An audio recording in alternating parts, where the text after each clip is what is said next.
Hello, everyone. I'm Akhaze, your national development strategist. On this channel, we talk a lot about how to fix Nigeria. From decentralizing our ports to political issues to improving forex generation for the country to ending contract inflation and to, our leaders taking the right decisions that will move the nation forward. We do all those things. But why we wait for government to do what they need to do? You watching me and I cannot what afford to keep our lives on hold. Is that not so? We need to build wealth, we need to build progress for our lives, irrespective of what the government is doing. Don't you think so? Don't you think so? Right now, do you know that there are people in the same city as you are in Nigeria or in Africa, wherever you're watching me from? Their lives are not limited by the local economy or what the government is doing.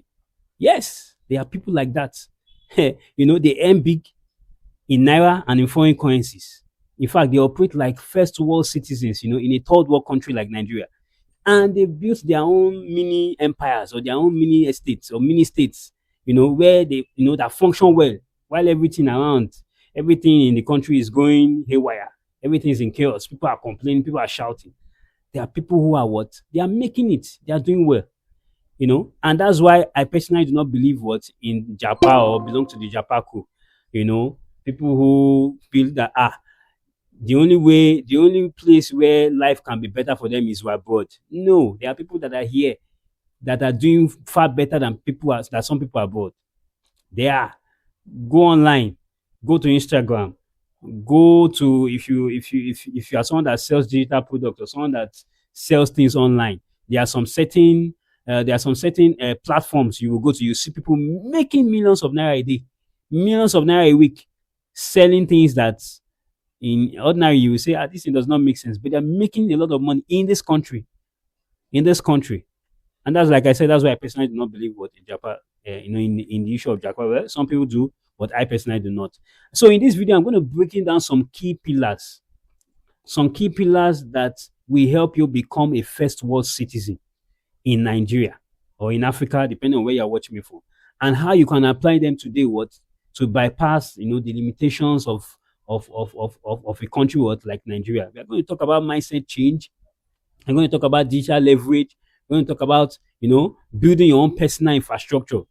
Forget about what government is doing, and also we are going to talk about why quality of work, what you do, the kind of work you do, the quality of the work you do, is your most important passport. Is your most important passport. But first, we are talking about becoming a first world citizen in a third world country like Nigeria. So first of all, what is a third world country? Also, who is a first world citizen? We must understand what these terms mean, so that we can be on the same page about what we are talking about today. So what is a third world country? Now, I want you to imagine a dilapidated school. I'm sure you have been to some schools. If you are someone that is based in Nigeria or in Africa, you have gone to some dilapidated schools. The playground is broken, the lights are not working, or maybe the fans are bad, the windows are broken, the levers are broken, everything is just in shambles. Resources are inadequate, everything is disorganized. You go to some places, you go to a hospital, you have to wait for long before you can be attended to. Why? Because resources are so limited. And as a result of that, people will look for shortcuts to find what they need. That is a typical example of what a third world country is all about. A typical example of what a developing country, what they call developing. The leadership of the country has not really figured out how to make things work smoothly, like what the modern world, like the Western world, which so many of us want to Japan to. Now, mind you, look at a country like Nigeria. Does this sound like Nigeria? I'm sure it is. I'm sure you have experienced all these things before. So now I've kind of described what a third world country is. A country where things do not really work. Things done by the government do not really work. Now, who is a first world citizen? Who is a first world citizen? Now, I put some characteristics there, or some qualities or characteristics of who a third world citizen is. Now, a first world citizen a first world citizen. A first world citizen is someone who lives with a high standard manual. Mind you, do you know that even in the abroad, so-called abroad, there are people who are there, who are not first world citizens. They are living in a first world country, but they're not first world citizens. Yes. So what are the qualities or characteristics of a first world citizen? Number one, they create for themselves access to great tools. Though they are living in a third world country, they look for good, they look for good amenities, high good education, good internet, accessible water, accessible electricity. They crave those things and they look for it and they get it. Secondly, they are very disciplined with their time. They are very disciplined with their time. They don't do African time like we do here. They are very disciplined with their time. If they give a client a time that I will be there, or an employer a time, they will be there. If they give an employer that, look, within this time I'm going to finish this job, they will do it. They will keep to time. They might stay up late nights to keep to what time. So they are very disciplined with their time. Also, they create multiple streams of income. Hmm. A first world citizen does not have only one source of income, which is the bane of many people in Nigeria here today, many people in Africa. We only go to our jobs 9 to 5, and that's all. And we argue with the government. We say the government is not doing well for us. Huh. Nobody in the world of today, nobody can thrive.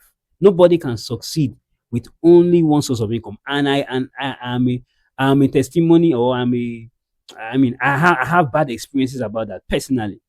I have bad experiences about that. So they create multiple streams of income.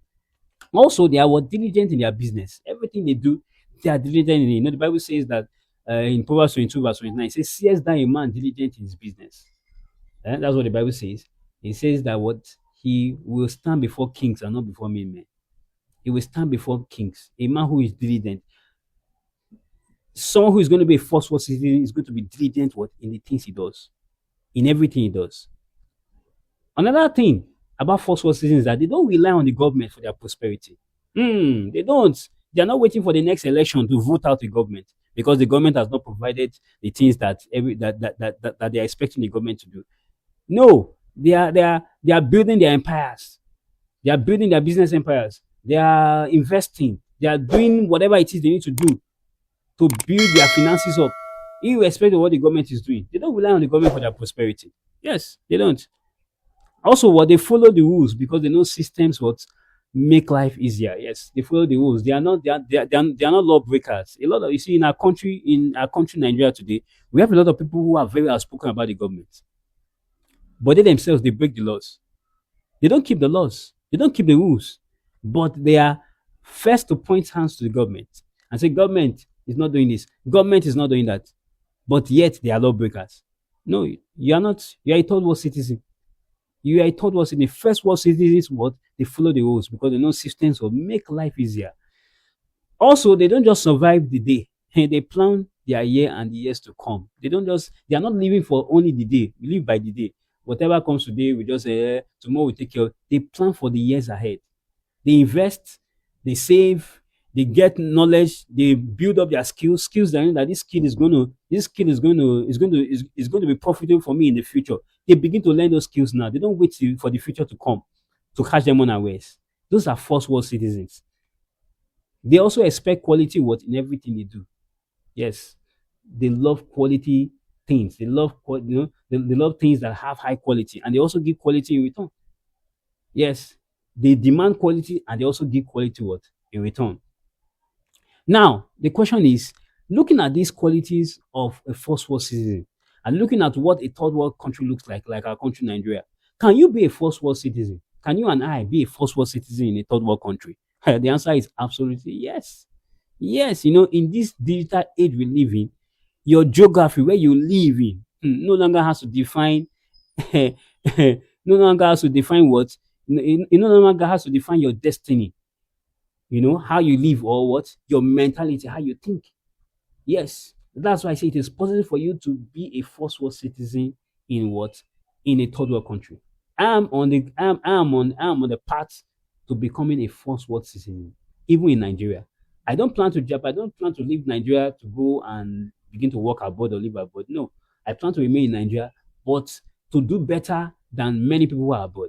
That's my plan. That's my desire, and I'm working towards it. And that's why I'm sharing this with you right now. So I say your geography is not your destiny. Your location does not determine whether you'll be a first world citizen or third world citizen. It does not determine how good or how far you go in life. It is what is in you. It is your mentality. I'm going to talk about mindset soon. It is what I'm going to talk about mindset maybe in another video. Yes, it is what is in you, how you see life. That's what is going to determine what your destiny is, not your geography. See, you can live in a city with bad roads, yes, but work for businesses abroad. There are many people in our country right now that they live, they just, I mean, they are like your next door neighbor. But they are doing work. They are working for people abroad. They are working for companies abroad. These remote jobs, remote work. A lot of people. I've seen a lot of people. I've seen quite a number of people who are doing this remote work, and they are making a hell of money. And mind you, they are earning in dollars. They are earning in dollars, and they are earning in dollars in Nigeria and paying bills in naira. But you see, those who have Japa, those who have gone abroad, they are earning in dollars abroad and they are paying bills in dollars. And mind you, the bills abroad, they are like this. They are so much. They are high compared to Nigeria. I've done that analysis. Maybe someday I'll share it on this channel. I've done the analysis of bills, rent, transportation, food, childcare, all those things. Compare the bills, electricity, power, water. Huh. Compare the bills. They are nowhere. Those abroad are higher than what is in Nigeria. But people are here making dollars from people abroad, making it here and spending in naira. They are the best. If I want to, if I mean, I would prefer to be like those people than to go abroad. I would prefer. So you can live where the power grid is down, but use solar power, keeping your home running like a Swiss code. Yes, you understand? Right now, I'm on inverter right now. I have my solar panels. There's power supply from the distribution company. There's power supply, but right now, the light you're seeing, the laptop, everything here is powered by solar. It's powered by solar. If that's why I thought that there's power supply right now from the disco. Yes. So you can live in a country where majority of the population lives below the poverty line, but you earn millions of naira daily through multiple established sources of income. Just like I said, one of the key characteristics of a first world citizen is that what they establish multiple sources of income. Very, very important. So being a first world citizen in what a third world country like Nigeria, it requires a strong mindset, it requires you building your own personal infrastructure, and it requires what? Global competence, diligence. Diligence. Now I want to discuss the key pillars to becoming a first world citizen. How can you and I become a first world citizen in Nigeria, in a country like Nigeria? Number one, you need to have a positive mindset shift. Mm. You must stop thinking like a victim of your environment. In this case, Nigeria. In Nigeria here, a lot of people,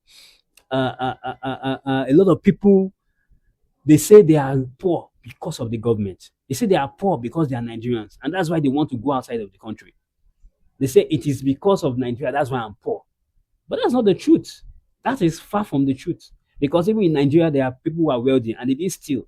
They didn't commit fraud. They didn't do Yahoo Yahoo. They didn't do rituals to make their money. They are doing legitimate business and they are making money in Nigeria. So do they have to head? No. So a first world citizen looks for and maximizes opportunity, not favors. They value punctuality even when the culture around them is late. They are diligent in their work and business even when many around them are lazy. You can see the mindset shift. You can see the mindset shift. Despite the fact that Nigerians say the government is bad, we have so many lazy people. We have so many people who are not diligent. Even in the work that, even those that have jobs, they are not diligent in their jobs. They are not diligent. But what?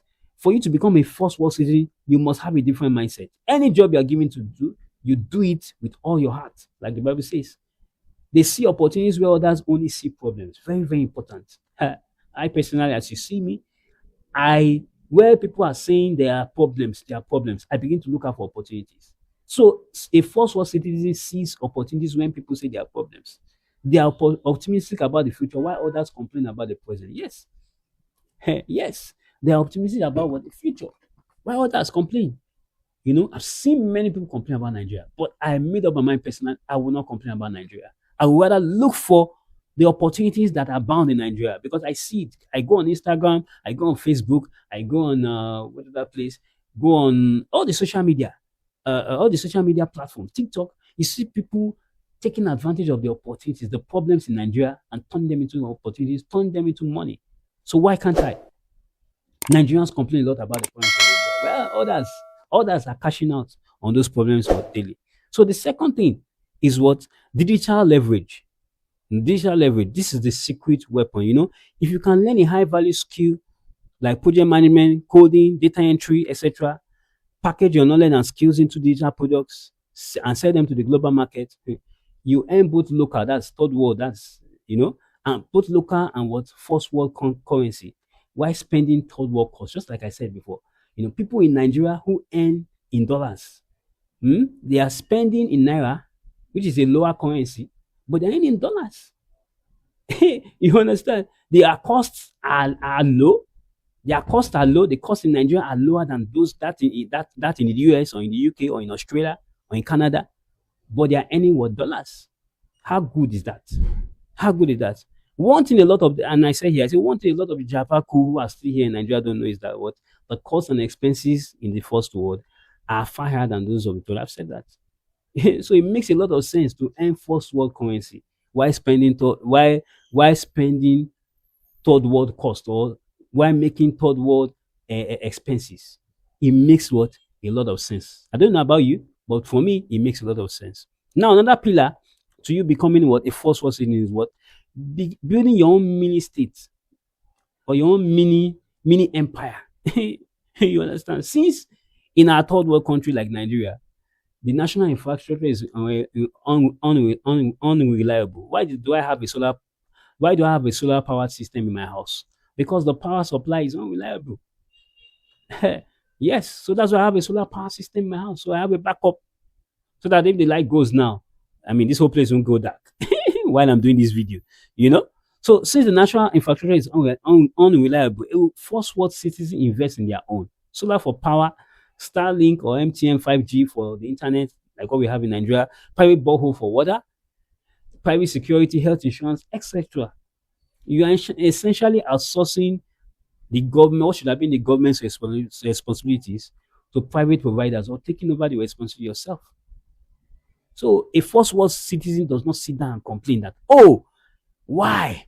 Government is not doing this. Government, no power supply. Oh, no water, no internet. No this, no security. The first world citizen looks beyond those things and begins to what? Create his own version of what the government what should have provided.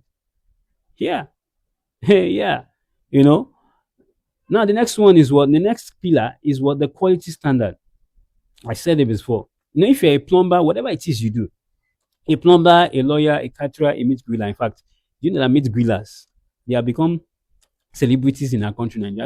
I don't know where you are watching me from. If you are watching me in Nigeria, and if you are very conversant with social media, meat grillers have become celebrity in our country. There's one guy called Bright Grills. I think I mentioned it there. The guy has become a celebrity griller. Shows up a lot of times on my timeline. Wherever you may be a life coach, whatever else you do your work so well that a client in New York, United States of America, won't know that you are from Lagos. First world citizens have high quality standards. I heard of a story of somebody, a tailor, I think in Abuja, a tailor, a designer, fashion designer, as they would like to call it. He was sent, somebody in Senegal, which is a West African country, but a far West African country. They sent a private jet to him in Abuja to pick this tailor up and take him to Senegal to go and take measurements of the what do you call it now? The VIP, whoever it is, the very important personality, the high net worth, the HNI individual. He sent a private jet to Abuja to go and pick this fashion designer who is based in Abuja and bring him to Senegal to come and take what? His measurements so that he can sew some clothes for him. They didn't send the measurement by WhatsApp or by email or by even do a video. Oh, this is my measurement. They sent a private jet. Why would they do that? Why would the HNI person or the VIP person, why will he send his private jet? Because he has seen the works, he has seen the diligence, he has seen the quality the standard of quality of that tailor or that fashion designer. And he had to give him that royalty to bring him by his own private jet. I don't know fashion designers in Nigeria. I don't know tailors. They are. But is it everyone that they can send a private jet to go and pick him up in his country and bring him to another country to come and take measurements? Not everyone. That tailor in question has shown his has displayed a high quality standard, a high standard of quality in the work he does. You understand? So, first world citizens have high quality standards. And that's what the Bible says in Proverbs 22, verse 29. Say, if you are diligent in your work or your business, you will stand before kings, locally and internationally. But unfortunately, in our society, in Nigeria, I don't know about your country where you're watching for, you are not in Nigeria. But in Nigeria, diligence is lacking a lot in our society. Diligence is lacking in our society. That guy, Bright Grace, I talked about, you know, it was recently I got to know of his story. He said he's a Cameroonian, but somehow he was in South Africa doing some grills. There's a popular man in our country, Obi Kubana, was in South Africa, met him, saw his grills, tasted his grills, and yeah, the man, it was bright because I was saying, give me this, saying how he came to Nigeria. He said, this Obi Kubana, I said, I like you. I like what you do. Can we strike a deal? I'll bring you to Nigeria. And that was it. He's brought him to Nigeria. The guy has become a celebrity griller. He does grills for parties and whatever. People call him from different parts of Nigeria to come and do grills for them. Why? Because of quality.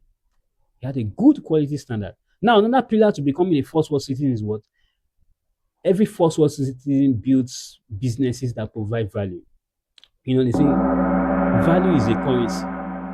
When you provide value, you get income in exchange for the value you provide. But you have no value to provide, you cannot make any money in the world of today. And that's why there are so many poor people in Nigeria. Yes, I know our government have done some very bad things. They've made some very big mistakes. But the problem also with our country is that a lot of us do not know how to provide value in exchange for money. We don't know how to eat. All we do is that we complain about the government. We say the government is the reason why we are poor. But anyway, in every country of the world, those who are at the top have learned how to provide value to the citizens and the world at large in exchange for money. Yes, a first world citizen invests in businesses that provide value to the masses and makes a fortune what? In return. Look at Dangote. In our country, Nigeria, Dangote is the richest man in Nigeria, richest man in Africa. Yes. And what does he do? He provides value to the masses. He sells cement, he sells sugar, he sells flour. Now he has gone into petroleum. He has the largest refinery, I think, in Africa. If I'm maybe in West Africa or in Africa, he has the only working refinery in Nigeria, in our country, Nigeria, right now. So he's made it. He provides value. Is it Jeff Bezos of Amazon? They help people, everyday person, buy things abroad and they ship to them. Bill Gates provided Windows. Every Dick and Harry uses a computer. Chioma Ifeanyi, a woman who is into accounting, I've done a lot of training under her. She does this data entry academy, which I've been part of twice. She provides value, gives people skills that can help them make money. Nigeria brand chick, she builds brands. Sabinos makes people laugh. They all provide value to the masses and they get what? They get money what? In return. So, for you to be a first world citizen, you cannot just rely on only a job, someone paying you salary to just provide. Fine, even a job, you're providing value. But you need to build business that provides what? Value. That is the way to go. Now, the last one, which I want you to mention, is what? Global networking. So your circle determines your world and indeed your status. If you only talk to people complaining about the country, you will stay stuck. Take that from me. If you only talk to people who complain about the country, you will stay stuck. But if you join global communities or find people who are optimistic about Nigeria or about your country, optimistic about the future, irrespective of what is happening in the country, what is happening around them, you start thinking globally. You start networking with the right people. Your mindset changes, like we said in the first. Your mindset changes. Only then can you say that you are truly on your way to first class citizenship in a third world country like Nigeria. Mm. So the Nigerian border, Nigerian border is not a line on the map. It's a line in your mind. Some people feel that let them just cross the border, their life will be better. No, it's a joke. It's a joke. It's not true.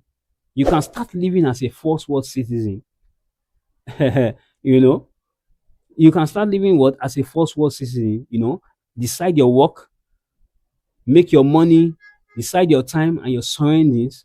They will no longer limit what your output. So my question for you today is, what is one first world habit you are going to adopt this week? Of all these things we have mentioned, what is that first world habit you want to adopt this week? Is it 5 minutes? Is it being 5 minutes early to every meeting? Is it keeping your time? Is it upgrading your skill for the global market? Or is it starting a business that provides value in exchange for money? Or is it being diligent in whatever things are given to you to do or whatever business you are doing? Let me know in the comments. Let's build a community of first world thinkers, first world citizens right here. I'm one, and I hope you will join me too. Please subscribe for more strategies on how to win in Nigeria, no matter where you are. There's so much more coming on this channel. Please subscribe and watch out for more. I'm Akhaze, and I'll see you in the next one. Till then, stay blessed.